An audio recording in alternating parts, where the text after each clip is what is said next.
لكن انا حابب اقول لكم على حاجه. لا محمود حجازي ولا حمدي اللي اسمه حمدي شجيع اللي ملقب نفسه بحمدي شجيع ده البدوي اللي هم اصلا هنا من العربيه هنا، اللي هم بيستولوا على الاراضي وبيحتلوها وبياخدوها لحسابهم الشخصي ويساوموا اصحاب الحق فيها، يمثلني ولا محمود حجازي ولا علي المهدي ولا الكلام ده. ناس لطيفه اتكلمت في الاول عن الجزائر في المونديال وانتهينا. والله يا جماعه ما ليهم متابعين هنا، والله ما ليهم متابعين هنا، متابعينهم كلهم انتوا اللي دخلتوهم بسبب كلامكم، بسبب كلامهم عن المنتخب ولحبكم للمنتخب، فانتوا حبيتوهم يعني.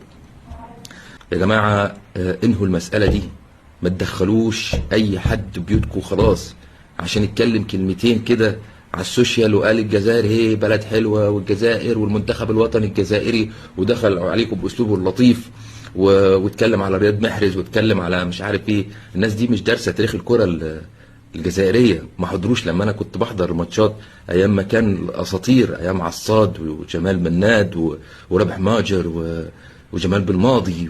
الناس دي اللي كانوا قصه واسطوره.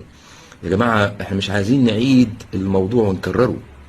احنا لا فتنه بيننا وبين الجزائر، لا فتنة بيننا وبين الجزائر. الشعوب ستبقى دائما مترابطة في أيدي الشعوب، وجعلناكم شعوبا وقبائل لتعارفوا إن أكرمكم عند الله أتقاكم.